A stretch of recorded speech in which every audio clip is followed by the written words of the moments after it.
इसको हम जो है डिस्कस करने लगे हैं। यहाँ पर फर्स्ट ऑफ ऑल तो एक मैं ग्लास स्लैब बनाने लगा हूँ। ये आपके सामने ग्लास स्लैब जो है ये बनने जा रही है। ये ग्लास स्लैब होगी शीशे की बनी हुई। अगर यहाँ पर जो है एक रे ऑफ लाइट जो कि फॉर एग्जांपल ज़रा थोड़ी सी ये आकर रे ऑफ लाइट जो है ना ये आकर यहाँ ग्लास को टकराई है।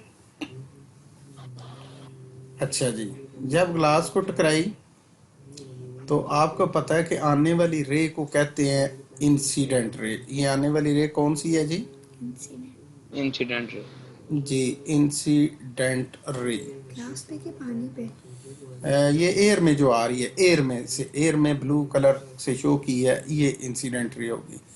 जिस जगह पे ये ग्लास की सरफेस को टकराई है उस पॉइंट का नाम क्या होता है? Point of incidence. ये आ गया। अब इसके बाद जो पॉइंट ऑफ इंसिडेंस होता है, आपने क्या करना है कि एक रे जो है मतलब लाइन जो है वो इस तरीके से अपवर्ड खींचे जो पॉइंट ऑफ इंसिडेंस से भी गुजरे और जो ग्लास सरफेस है रेड कलर की उससे इसका एंगल जो है वो 90 डिग्री भी लाजमी होना चाहिए। ये एंगल जो है ये 90 का एंगल बहुत ज़रूरी है। अब इसमें जो हमारे पास जो है ना ये मैंने 90 डिग्री पे खींची है, इसको कहते हैं नॉर्मल।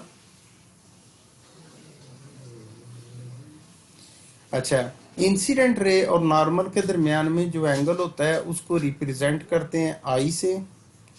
और ये आई जो है ना बेसिकली इसके लिए वर्ड क्या इस्तेमाल होता है? एंगल ऑफ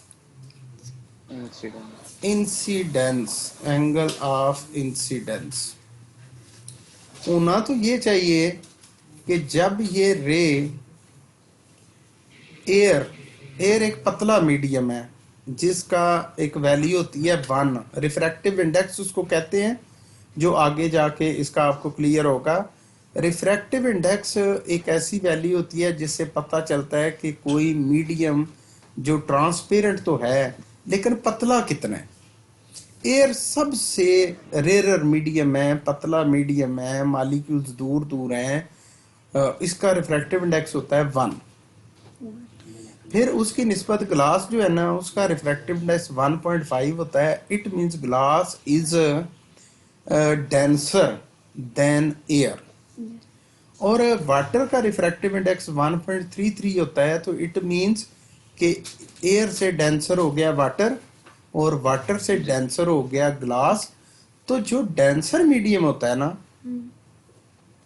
उसमें होता क्या है आप मुझे बताएं? ऊपर एयर है, नीचे ग्लास है जी। एयर का रिफ्रैक्टिव इंडेक्स 1 है, ग्लास का 1.5 है। और जिसका रिफ्रैक्टिव इंडेक्स ज़्यादा हो वो डेंसर मीडियम होता है और उसमें जब रे एंटर होती है ना तो उसका नॉर्मल के साथ एंगल जो है ना वो वैल्यू थोड़ी कम हो जाती है। यानी रे जो जा रही थी आपकी, ये रे जाना तो इस रे को स्ट्रेट चाहिए था, लेकिन अगर ये मीडियम सेम होता तो स्ट्रेट ही जाना था। But due to refractive index it bends towards normal. ये थोड़ा सा नॉर्मल की तरफ बेंड हो गई। मतलब बेंड होना नॉर्मल की तरफ का मतलब सिंपल ये है कि सबसे पहले इस एंगल को कहते हैं आर, और ये एंगल जो है ना इसका नाम है एंगल ऑफ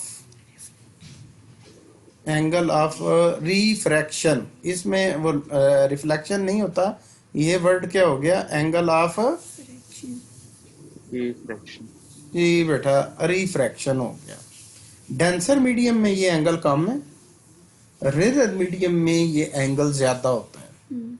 जब रेयर मीडियम से डेंसर में आती है तो चूंकि डेंसर में एंगल कम बनता है तो उसको बताने के लिए कहते हैं कि रे बेंड्स टूवर्ड्स नॉर्मल, और नॉर्मल की तरफ वो बेंड हो जाती है, और such that angle R is smaller than I, R angle I is greater than angle R होता है। ये तो ये प्रोसेस जो होता है ना, the process of bending of wave when it enters from one medium to the other is called refraction. ये तो रिफ्रैक्शन हो गई। अब आगे जरा देखें कि आगे क्या होता है। पर हमने तो हर जगह पढ़ा कि एंगल ऑफ ये दोनों सेम होते हैं। एंगल रिफ्रैक्शन में एंगल आर जो है, जो डेंसर मीडियम वाला एंगल है, वो हमेशा छोटा होता है। अगर इसको मैं एक और अब मैं नॉर्मल ड्रा करने लगा हूँ आपके सामने कि यहाँ से हम ये नॉर्मल ड्रा एक दफ़ा फिर नॉर्मल ड्रा करते हैं, क्योंकि ये जो रे अंदर आके टकराई हुई है, अगर इसको इंसिडेंट रे समझें तो ये रे जब डेंसर मीडियम से रेयर में निकलेगी तो जाना तो इसको स्ट्रेट चाहिए था ऐसे, लेकिन एक मीडियम से दूसरे में चेंज होते हुए ये बेंड्स टुवर्ड्स नॉर्मल इसलिए नहीं होगी कि ग्लास की निस्बत ये मीडियम रेयर है, बिल्कुल, क्योंकि बाय तो ये आउटवर्ड थोड़ी सी बेंड हो जाएगी। तो अगर इस फिनोमेना को देखा जाए तो यहाँ पर अगर ये हमारा आई होता, लेट्स सपोज ये, तो आर आई की निस्बत ज़्यादा होना था, क्योंकि रे डेंसर टू रेयर मीडियम जब भी जाती है तो पहले वाले निस्बत की एंगल बाद वाला एंगल बड़ा हो जाता है। पहले जब वो डेंसर में आई थी तो छोटी होगी, लेकिन जब वो डेंसर बाहर निकले तो वो जी, बड़ी। तो ये सिर्फ ब्लू लाइन को आप कंसीडर करें कि when a ray of light enter from rarer medium to denser medium, it bends towards normal. This process is called refraction. तो इसकी सिंपल सी डेफिनेशन तो यही है, the process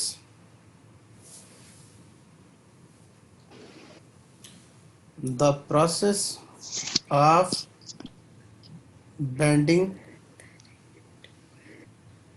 of ray when it enters from one medium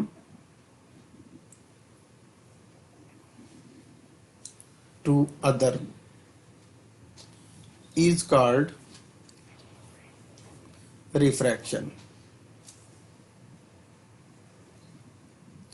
refraction इसमें अब point अगर उसने दिए हुए हैं बुक वाले ने, तो पॉइंट कुछ इस तरीके के दिए हुए हैं कि इसको उसने कह दिया आई, आने वाली इंसिडेंट रे के लिए उसने पॉइंट दे दिया है आई। मैं ज़रा इसको येलो कलर से करता हूँ, ज़रा प्रोमिनेंट हो जाएगा। ये पॉइंट उसने मेंशन कर दिया आई। ये पॉइंट जो है ना एंगल ऑफ, ये पॉइंट ऑफ इंसिडेंस को रिप्रेजेंट कर दिया किससे, ओ से, और ये जाने वाली रे को रिप्रेजेंट कर दिया आर से। तो ये बन गया जी ओ आई क्या है, ओ आई, हाँ, या आई ओ, ये इंसिडेंट रे हो गया, और ओ आर जो है रिफ्रैक्टेड रे जी रिफ्रैक्टेड रे। तो ये बात जो है, ये थोड़ा सा ये जो सारा प्रोसेस मैंने अभी आपके सामने गोश गुजार की है, this is called refraction of light.